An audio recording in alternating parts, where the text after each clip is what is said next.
Hello, magandang araw po sa inyong lahat, and today ay ituturo ko po sa inyo kung paano po gumawa ng Facebook profile picture frame using Canva. So pwede nyo pong i-download yung Canva, libre lang naman po yan, at kung wala po kayong link, pakitingnan na lang po sa ating description mga lodi. So ang una natin gagawin, i-open po muna natin yung ating Canva. Ito po.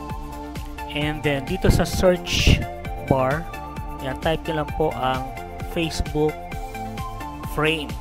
So ito po yun. Click nyo po yung see all. And then dito po sa part na to, marami po kayong pagpipili ang mga templates, mga loads. Ayan po. So pili lang po kayo dyan. Let's say for example, ito pong isa na pili ko, no? And then click nyo lang yung customize this template. Ayan.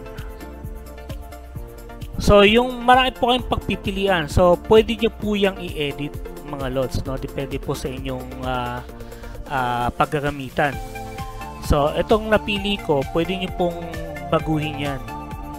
Itong logo, pwede nyo pong palitan. So ang gawin nyo lang, i-delete nyo lang po yan, and delete. And then dito po sa may left side, sa may upload, eto, click nyo lang po itong upload. Then click nyo yung upload file. Punta po kayo dito sa may kung saan nyo naka-store po yung file nyo. Let's say for example, ito po ang akin. So click nyo lang po yan, click open, and then mapupunta na po siya dito.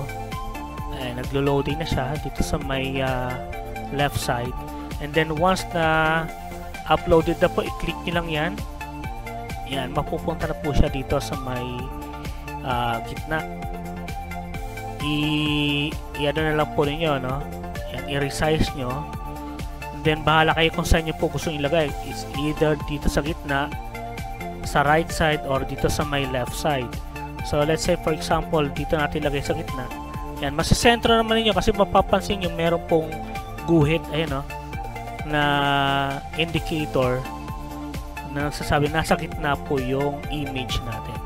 Tapos ito pong text, pwede po natin palitan yan. Let's say for example, yung pangalan ng logo ay Tourna Bus. Ayan. Ay, wait lang. Ayan natin. Ayan. EU. Ayan. Bus. Ayan. Ayan po. Tapos pwede po natin palitan yung text niyan dito. So pili lang po kayo ng mga text na pwede nyong gamitin. Ayan. Ayan. Is either ito. Ayan. So nasa inyo po yun, no? Kung anong text or font ang preferred nyong gamitin.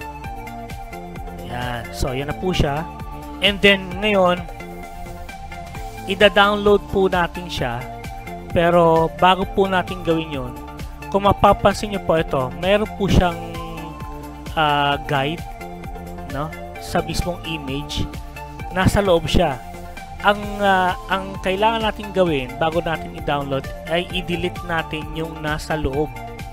Ayan, yung nasa loob na yan, itong blue. So click delete. Ayan. So itong puting nakikita nyan, it means cleared na po yan. Ang may iwan lang po once na dinownload natin ay itong kulay, itong bilog na frame, itong logo at itong text, no? So need natin burahin yung kanina. Okay, then once na nagawa na po natin yan, punta kayo dito sa may upper right, yung share button. Ito, click natin yan, and then download. Pero bago yan, i-click muna natin yung transparent. Yan. Ito, transparent background. Huwag niyo pong kakalimutan na i-click yan. Kasi once na hindi niyo po na-click yan at na-download nyo na, hindi po transparent ang mangyayari, no? Masasama tong kulay puti. So, click nyo yan, and then click download. Ayan. So, nagre-render na po siya. Ayan. tas punta tayo doon sa folder kung saan natin i-download ito. Open. Tapos lagyan natin ng name, Facebook frame. Na-rename lang natin and then click save. Ayan. So punta natin yung folder, no? So ito po yung folder. Minimize lang natin tong Canva. Ayan po yung ito na po yung nagawa natin sa Canva. So double click natin. Ayan. So kung mapapansin niyo, kulay dark or black po yung background. Ibig sabihin po niyan, ano na po yan? Transparent. Pero kung just to make sure na talagang transparent yan, para baka siguro kayo, pwede kayo mag-open ng, pa-check nyo sa mga friend nyo. Pa-check naman na, pabukas nga sa Photoshop, no? Kung talagang transparent. So, open natin, open. Punta tayo doon sa folder. Ito po yan. Pag in-open nyo po yan, ayan, transparent po siya, mga lods. Ayan po siya. So, ito, pwede nyo po i-share sa Facebook sa mga friends nyo para pare-parehas po kayo ng profile picture frame. Kasi yung dating tutorial na tinuro ko po sa inyo, yung sa Twibonize, marami nagme-message sa akin kasi meron daw watermark. So, dati wala pong watermark yun.